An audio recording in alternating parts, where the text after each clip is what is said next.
घनश्याम जी अपने परिवार के साथ दिल्ली में रहा करते हैं। वैसे तो वह पहले उत्तर प्रदेश के एक छोटे से गांव के निवासी थे, लेकिन अब दिल्ली में आकर बस गए थे। उनके परिवार में एक बेटा अभय है और बहू आरती है। उनकी पत्नी का स्वर्गवास बहुत पहले हो चुका था। जब अभय 4 साल का था तभी उनका स्वर्गवास हो गया। वह दूसरी बार मां बनने वाली थी। प्रसव के दौरान ही उनकी मृत्यु हो गई। साथ ही उनका बच्चा भी पेट में मर गया। उनका अंतिम संस्कार करके वो अपने इकलौते बेटे और अपनी बूढ़ी माँ के साथ बड़ी मुश्किल से जीवन व्यतीत करने लगे। उनकी माँ भी तो बूढ़ी हो चुकी थी। वह जितना बन पड़ता उनके बच्चे की देखभाल करती। घनश्याम जी की सरकारी नौकरी थी। वह पोस्टमैन थे और इसी तनख्वाह से वह अपना जीवन यापन करते थे। वैसे तो घर अच्छे से चल रहा था, लेकिन कमी थी तो बस उनकी पत्नी की। उनका बेटा दिन रात माँ के लिए रोया करता। बूढ़ी दादी उस बच्चे को संभाला करती। लेकिन एक दिन उन्होंने अपने बेटे घनश्याम से कहा, बेटा मैं कितने दिन तक जीवित रहूँगी, इस बच्चे को माँ की ज़रूरत होगी, तुम शादी क्यों नहीं कर लेते। वो अपनी माँ की बात हर बार टाल दिया करते। अरे माँ, तुम फालतू में परेशान होती हो, तुम हो ना, तुम कहाँ जाने वाली हो, तुम हो ना हमारी देखभाल करने के लिए। अरे माँ, मैं हूँ, अभय है, आप है, हमारा परिवार पूरा ही तो है। दरअसल घनश्याम जी अपने माँ के होते हुए किसी चीज़ की कमी महसूस नहीं कर रहे थे, लेकिन भगवान को कुछ और ही मंजूर था। एक दिन उनकी माँ को हृदयाघात होता है और उनकी मृत्यु हो जाती है। अब तो घनश्याम जी अकेले पड़ चुके थे। सिर्फ उनका बेटा और वह अकेले उस घर में रहा करते। वैसे तो वह 3 भाई थे, लेकिन तीनों अलग अलग अपनी पत्नियों के साथ रहते थे। उनके घर का बंटवारा हो चुका था। उनके हिस्से में उनकी माँ थी और वो माँ भी आज चल बसी। उनकी पत्नी तो पहले ही उनका साथ छोड़ चुकी थी। घनश्याम जी अकेले पड़ चुके थे। बच्चे का पालन पोषण करना उनके लिए बहुत ही मुश्किल हो रहा था।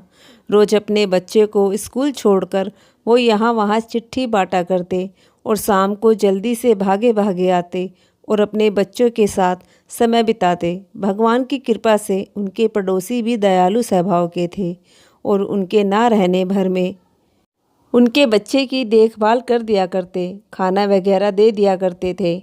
अब इसी प्रकार से दिन गुजर रहे थे, लेकिन बढ़ते दिनों के साथ मुश्किलें भी बढ़ रही थी। एक दिन उनके भाई भाभी ने उन्हें शादी करने का सुझाव दिया, जिस चीज़ के लिए वे हमेशा मना करते थे, लेकिन आज वही चीज़ उन्हें ठीक लग रही थी। उन्होंने सोचा, कितने दिन तक मैं अभय को अकेला छोड़कर काम पर जाता रहूँगा। उसकी देखभाल करने के लिए एक माँ की तो ज़रूरत होगी ही। ऐसे में अभय को पाल पोस नहीं सकता, उसे अच्छी परवरिश नहीं दे सकता। उसके जीवन के साथ मैं खिलवाड़ कर रहा हूँ। यह सोचकर घनश्याम जी ने अपने भाई से कोई अच्छी सी लड़की देखने के लिए कहा। उनके भाई ने भी उनके कहे अनुसार अपने समझ से एक अच्छी लड़की देख ली और कहा कि फला दिन को घनश्याम जाकर उस लड़की को देख ले और रिश्ता पक्का कर ले। लेकिन जिस दिन वह लड़की देखने जाने वाले थे, उसी दिन अचानक से उन्होंने अखबार में एक घटना पढ़ ली। उसमें लिखा था कि एक बाप जिसकी पत्नी मर गई थी, उसने दूसरी शादी की। दूसरी शादी के दौरान उसकी पत्नी तो उसके साथ अच्छे से रहती थी, बच्चों को प्यार भी करती थी, लेकिन यह सब उसका दिखावा था। धीरे धीरे उसका असली रंग सामने आने लगा। उसने अपने पति के न रहने भर में उन तीनों बच्चों पर अत्याचार करना शुरू कर दिया। धीरे धीरे करके उसने एक एक करके दोनों बच्चों को पीट पीट कर मार डाला और तीसरा बच्चा, जो कि सबसे बड़ा था, उसके ऊपर उसने बाकी के 2 बच्चों को मार देने का आरोप लगाया और बेचारे उस डरे सहमे बच्चे ने भी उस बात को मान लिया और उसे जेल हो गई और वह इस समय बाल सुधार गृह में है। यह खबर पढ़कर घनश्याम जी के रोंगटे खड़े हो गए। उन्होंने तत्काल शादी न करने का फैसला किया। वह तो अंदर से डर गए, क्योंकि वह अपने जान से भी प्यारी पत्नी को खो चुके थे। अब बचा उनका बेटा, अब उसे खोना नहीं चाहते थे। एक ममता में माँ की तरह उनका हृदय द्रवित होने लगा। उन्होंने अपनी शादी न करने का फैसला किया। कुछ दिन बाद उनका तबादला दिल्ली में हो गया और उन्होंने अपने घर को, जो गांव में घर था, उसको बेचकर दिल्ली चले जाते हैं। अपने बेटे के साथ दिल्ली में गुजर बसर करने लगते हैं। धीरे धीरे उनके बच्चा बड़ा होने लगता है। अभय बड़ा हो जाता है, पढ़ लिख कर वह भी नौकरी करने लगता है और उसे अपने ऑफिस के एक आरती नाम की लड़की से प्रेम हो जाता है। उसने यह बात अपने पिता को बताई। घनश्याम जी भी इसके लिए राजी हो गए कि उनके बच्चे को पूरी दुनिया की खुशी मिले, वह हमेशा खुश रहे। अब घनश्याम जी ने अपने बेटे की शादी कर दी। अब उनके घर उनकी बहू आरती आ चुकी थी। दरअसल आरती मॉडर्न ज़माने की थी, थोड़ी सी ना नकुर करने वाली थी और हर बात पर किच किच किया करती थी, लेकिन अभय को वह बहुत प्यारी थी। वह उससे बहुत प्यार करता था। इस प्रकार से दिन गुजरने लगे। घनश्याम जी को इससे भी कोई दिक्कत नहीं थी। वह सोचते थे कि चलो बच्ची है, कोई बात नहीं, जब तक मेरे हाथ पांव चल रहे हैं तब तक मैं खुद से अपना काम कर सकता हूँ। रही बात बहू की, तो उसका खुद का जीवन है, उसे जैसे जीना है वह जी सकती है। उन्होंने इतनी तक छूट दी हुई थी। एक तरह से कह लिया जाए तो उनका परिवार एक खुशहाल जीवन जी रहा था। घर में किसी भी प्रकार का कलेश भी नहीं था। लेकिन वह कहते हैं ना कि खुशियों को किसी की नज़र लग जाती है, शायद यही हुआ था। उनकी भी खुशियों को नज़र लग चुकी थी। एक दिन आरती ने बाथरूम में कपड़े धोए, लेकिन वह वहां से साबुन हटाना भूल गई और वह साबुन बाथरूम के फर्श पर ही पड़ा रहा। पानी पड़कर वह गल चुका था और अनजाने में ही घनश्याम जी नहाने के लिए बाथरूम में प्रवेश करते हैं। अचानक से उनका पैर बाथरूम के फर्श पर पड़े साबुन की बट्टी पर जा पड़ता है और वह सर के बल फिसल जाते हैं और गिरकर तुरंत ही बेहोश हो जाते हैं। इस बात का पता जब अभय और आरती को लगता है तो दोनों ने उन्हें आनन फानन में उठाकर अस्पताल में भर्ती करवाया। 2 दिन तक वह बेहोश रहे। तीसरे दिन जब उनको होश आया तो पता चला कि उनका एक हाथ, एक पाँव और एक तरफ के चेहरे में लकवा मार दिया है। उनके मुख से अब आवाज़ भी नहीं निकल पा रही थी। वह कुछ बोल भी नहीं पा रहे थे। अपना एक हाथ और पाँव उठाने में असमर्थ थे। यह देखकर उनकी आंखों से आंसू बहने लगते हैं। पहले तो अभय ने उन्हें दिलासा दिलाया, बाबूजी आप मत रोइए, हम हैं ना, हम आपकी सेवा करेंगे। लेकिन वह कहते हैं ना, जब किसी को रोग हो जाता है तो आदमी 1 दिन, 2 दिन, 4 दिन, बड़ा करता है 10 दिन तक उसकी सेवा करता है। फिर वह व्यक्ति उससे ऊबने लगता है, उससे घृणा करने लगता है। बहुत कम ऐसे लोग होते हैं जो निस्वार्थ भाव से मरते दम तक सेवा करते हैं। अब उस बेटे ने तो वादा कर लिया, लेकिन अब निभाए तब ना। घनश्याम जी को उनके घर लाया जाता है। अब धीरे धीरे 2-4 दिन बीत जाते हैं। उनकी बहू और बेटा उनकी मिलकर सेवा करते हैं। धीरे धीरे बहू का मन उनकी सेवा से उचटने लगता है। वह बार बार उनकी लैट्रिन, उनका पेशाब साफ करते करते तंग आ चुकी थी। उन्हें देखते ही उसे मिचली आने लगती थी, उनसे दूर भागने लगती थी। धीरे धीरे आरती ने अपने ससुर की सेवा करना बंद कर दिया और सारी जिम्मेदारी अपने नौकर के हवाले कर दी। नौकर भी तो नौकर है, क्या करता, जितना उसे समय मिलता वह उतने समय में उनकी सेवा करता, फिर अपने दूसरे कामों में लग जाता। दूसरा काम भी नहीं करता तो आरती उसे डांट टपेट कर उस दिन भर सुनाया करती और शाम को अभय घर आता तो आरती उसका जीना दुश्वार कर देती, उसे बातें सुनाया करती, उसे उल्हाना दिया करती और बार बार तुम्हारा बाप कहकर संबोधित करती। अपनी पत्नी के बातों से अभय भी तंग आ चुका था। वह भी अपने पिता की सेवा करके, उनका लैट्रिन पेशाब साफ करके परेशान हो चुका था। लेकिन घनश्याम जी को अपनी हालत पर रोना आ रहा था। उन्होंने सोचा था कि मेरे बेटे बहू मेरी सेवा करेंगे, लेकिन होता कुछ और है। अब तो बेटे बहू को घनश्याम जी बोझ लगने लगे थे, एक कचरे की भांति लगने लगे थे। वह कचरा जो दिन पर दिन महकने और बदबू करने लगता है, जिसे लोग जल्दी से जल्दी घर से बाहर फेंकना चाहते हैं, वह अब उनकी नज़र में एक कचरा मात्र रह गए थे। एक दिन की बात है, आरती का भाई और उसकी भाभी उसके घर आए थे। घर में आरती का जन्मदिन था। बहुत धूमधाम से जन्मदिन मनाया जा रहा था और वहीं पर व्हील चेयर पर घनश्याम जी बैठे थे। उन्हें बहुत ज़ोरों से प्रेशर लगा था। वे हिल-ढुल बता भी नहीं पा रहे थे।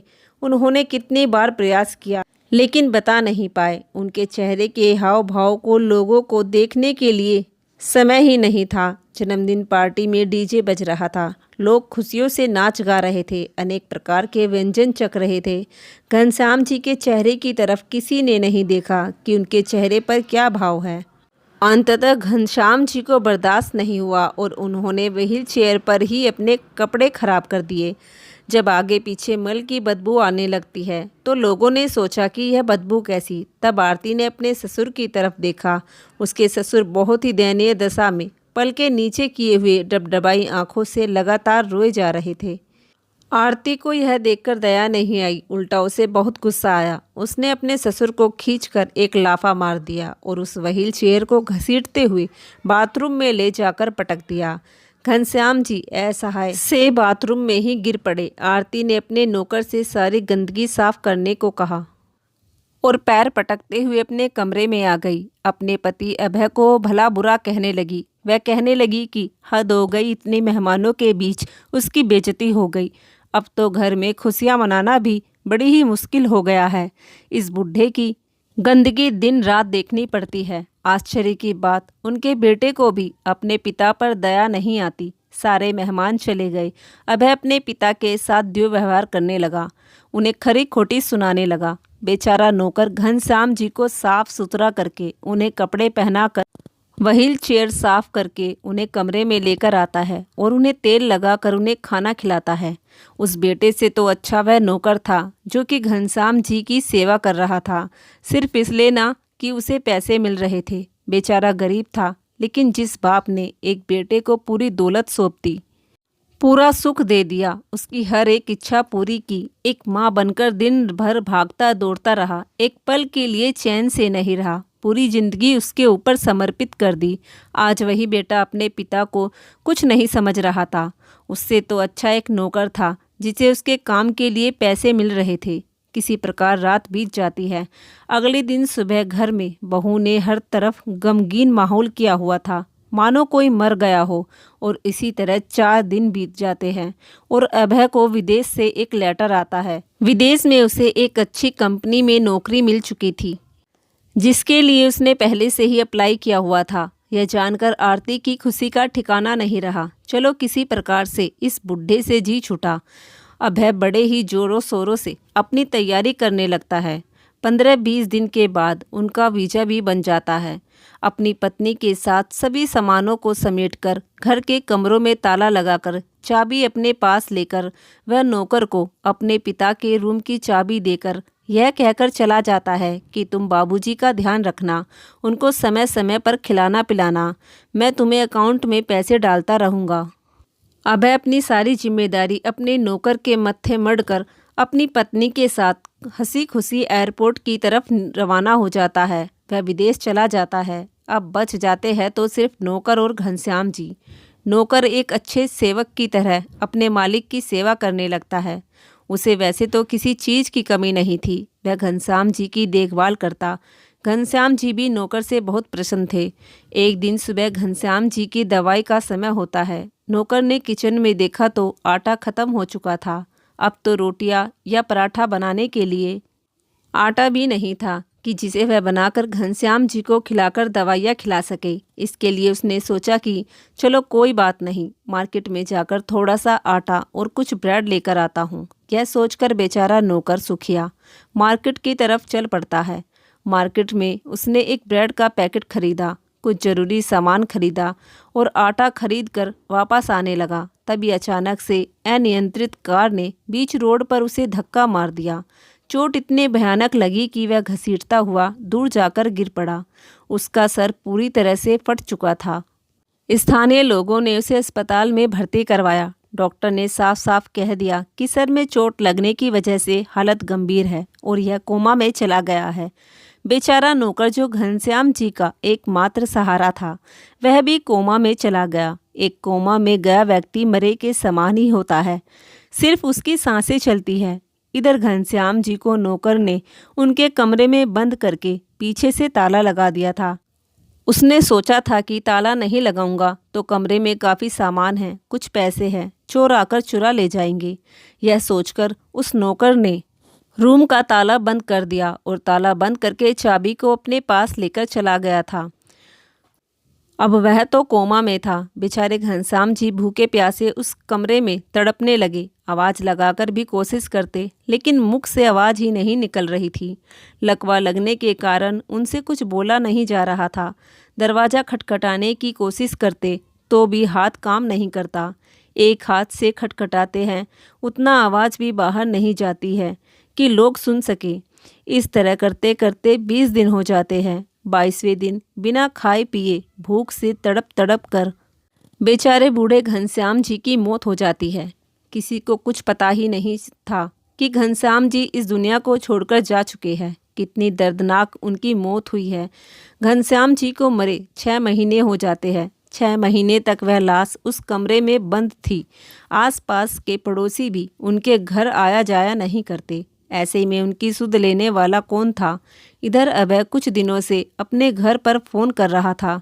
उसके नौकर का फ़ोन स्विच ऑफ जा रहा था। 6 महीने बाद उनका बेटा अभय अपने देश को लौटा। वह जब अपने घर में आया तो उसे कुछ अजीब लगा। उसका घर बहुत ही वीरान और सुनसान धूल से सना पड़ा था। उसके नौकर का कोई अता पता नहीं। सबसे पहले वह अपने पिता के कमरे की तरफ बढ़ता है तो देखता है कि पिता के कमरे में बाहर से ताला लगा है और घर के अंदर से कुछ सीलम जैसी बदबू आ रही है। उसे कुछ समझ नहीं आया। उसने एक बड़ा सा पत्थर लेकर कमरे के ताले को तोड़ा। अंदर जाकर देखता है तो अंदर का दृश्य देखकर उसके हाथों से सामान नीचे फर्श पर गिर पड़ता है और वह खुद भी जमीन पर गिरकर दहाड़े मारकर रोने लगता है। सामने देखता है तो घनश्याम जी की डेड बॉडी थी, जो कि पूरी तरह से कंकाल के रूप में परिवर्तित हो चुकी थी। मानो कंकाल रूपी घनश्याम जी अपने बेटे की प्रतीक्षा कर रहे हैं। यह देखकर उस बेटे को बहुत पश्चाताप होता है। अपने किए पर बहुत रोता है। अब रोने से क्या फ़ायदा, जो होना था वह हो चुका था। कहता है, पिताजी मुझसे यह क्या गलती हो गई। मैंने बहुत बड़ा अपराध कर दिया। मुझे आपको अकेला छोड़कर नहीं जाना चाहिए था। ऐसी नौकरी का क्या फ़ायदा कि मैंने अपने पिता के जीवन को ही ले लिया। धिक्कार है मुझ जैसे बेटे पर। दोस्तों, ऐसे धिक्कार का क्या फ़ायदा कि जब उस पिता का प्राण ही निकल चुका था। जो चला गया प्रायश्चित करने से वापस तो नहीं आ जाएगा। इससे अच्छा है कि जीवित रहते ही उस व्यक्ति को सुख दे, उस व्यक्ति का मान सम्मान करे, उसे समझे, उसके दुख तकलीफ को समझे, क्योंकि हर माँ बाप अपने बच्चों के लिए बहुत कष्ट उठाते हैं। दोस्तों, आपको यह कहानी कैसी लगी? अगर आपको यह कहानी अच्छी लगी हो तो आप हमारी वीडियो को एक लाइक और कमेंट में अपनी राय ज़रूर दीजिएगा। धन्यवाद।